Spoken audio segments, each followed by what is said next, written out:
Hey guys, Coach Eric. Coach Dylan over here, guys. Coach Dylan, newly certified level 1 Coach Dylan right here. We're going to go over some shoulder exercises. Some of you may or may not know I just had a bicep tendinosis surgery and rotator cuff surgery, so I'm in physical therapy. And I'm learning all this new great stuff about shoulders, and shoulders are probably the most common injury from poor flexibility and overuse. And so maybe you guys can benefit from these exercises that I'm doing when you come in early if you have your own shoulder problems. The first one we're going to do is working on the scapula. So the movement of the actual scapula. If you turns around for me here, face that way, put your arms out at a 45 degree, like right here, and then just raise it up and bring them down. Raise them up, bring them down. So this is the scapula here. Go ahead and keep doing it. And what we want is smooth action as he goes up of the scapula turning right here with his arms. We want to keep him out at about 45 here.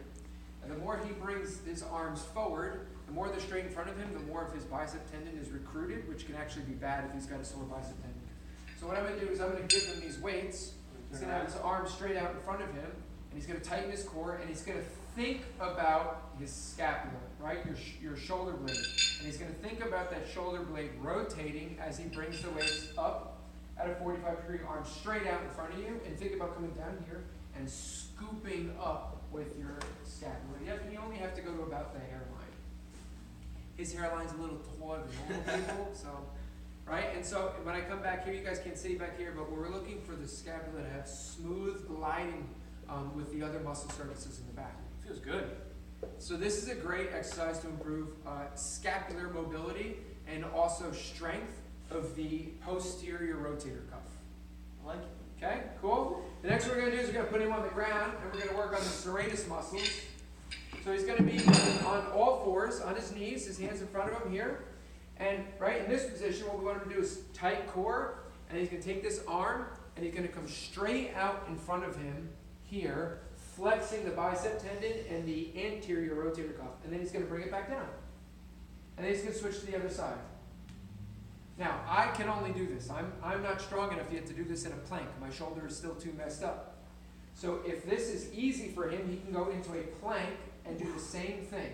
And again, we're concentrating on these smooth gliding surfaces, the scapula here gliding along the back, and flexing of the anterior rotator cuff muscles.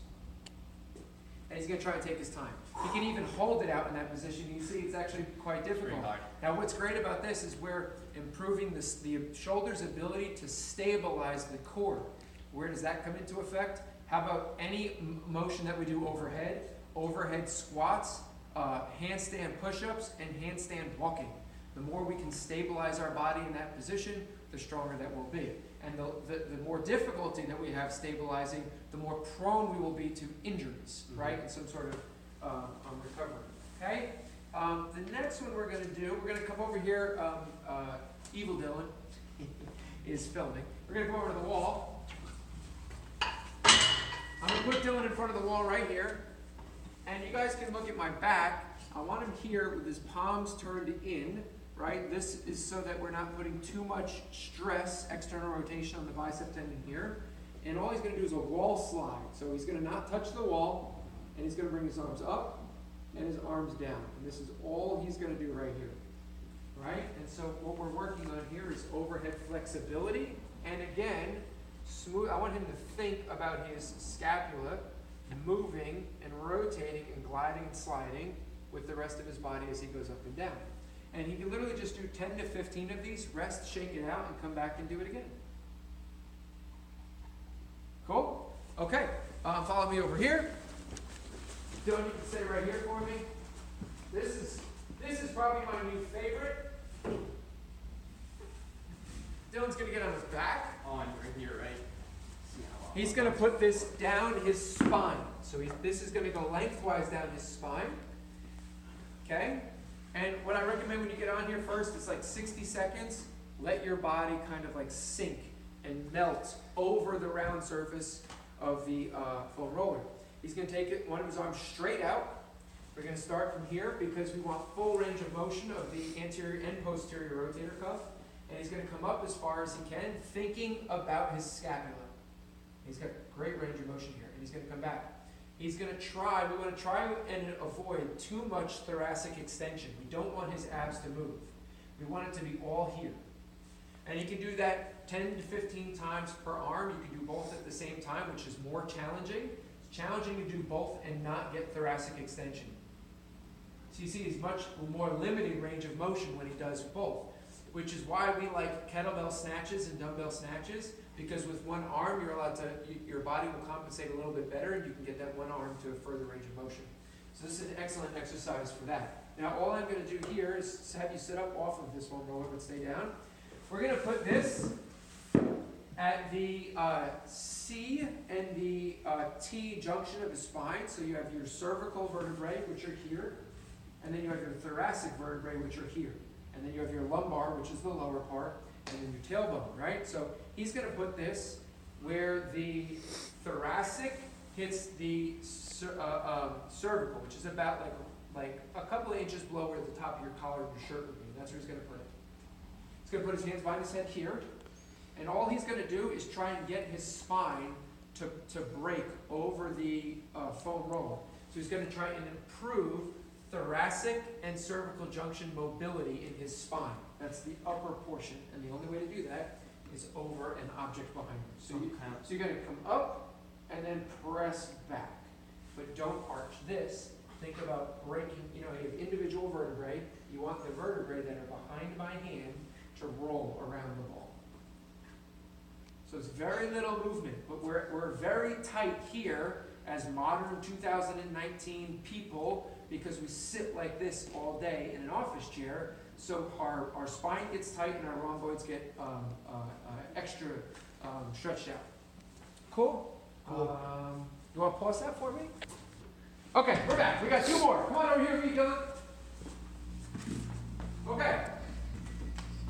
These are static. This device is awesome. We're going to do another video with more of these, but this is static. So what you're going to do, it's actually ideal to put like a towel here, something about a fist's width. You want your arm about a fist's width away from your body. You don't want it tight. You want to be about here. And you're going to lock yourself in this position, and you're going to walk out 3 steps. Okay? This is very hard for me. And you're going to walk 3 steps in. This is not only working on stability, but muscle endurance. And this specifically is going to work the posterior rotator cuff. Finish your posture. Yeah. And just walk back. Good. And the only correction I'd make on him is I'd want his arm here. So we're at 90 degrees. And this band's a little high, which is making it difficult. Now, come on back in. We're going to face this bar now. We're going to do the exact same thing, but here. This is going to put a lot of strain on the bicep tendon. We want no pain in the bicep tendon. We should be working the muscles back here, but if you have a weak bicep tendon, this is an advanced exercise. Walk back? Yep. 3 steps back. And then walk in.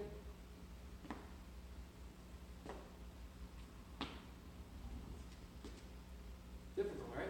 Yep.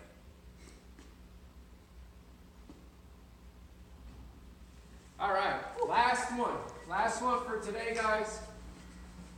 I do this with 2.5 pounds. It's actually quite difficult, but it is what it is. You're going to lay on your side and face the camera here.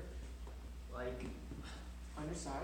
On my side? Yep, it's kind of awkward. Kind of like you're posing for like that inappropriate Burt Reynolds photo. You know what I'm talking about? You know what I'm talking about. I know what you're talking about. All right, so he's going to hold this plate right here, and he's going to put his arm here. His arm's not going to go any lower than this. Okay, it doesn't need to.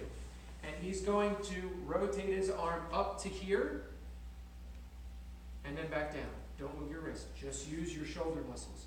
I want you to think, yeah, look, 2.5 pounds is not easy. I want you to come back down. I want you to do that like 10 times. Damn. Yep, and he's going to be thinking about these posterior rotator cuff muscles doing the work. Oh man. It's very hard. So Dylan, this exposes a clear weakness in his range of motion because his arm should do this, right? So he should be able to rotate through, externally rotating here to beyond 45. He seems a little bit limited in here and a little bit weak in here. If you start to feel pain in the front, it's because you're weak in the rear. So this is actually a really good exercise for you, Dylan, to be doing all the time. Yeah. Okay? That's it. I hope this shoulder, rotator cuff, bicep tendon series is helpful for you guys, and I'll catch you in the next one. Bye! See you guys.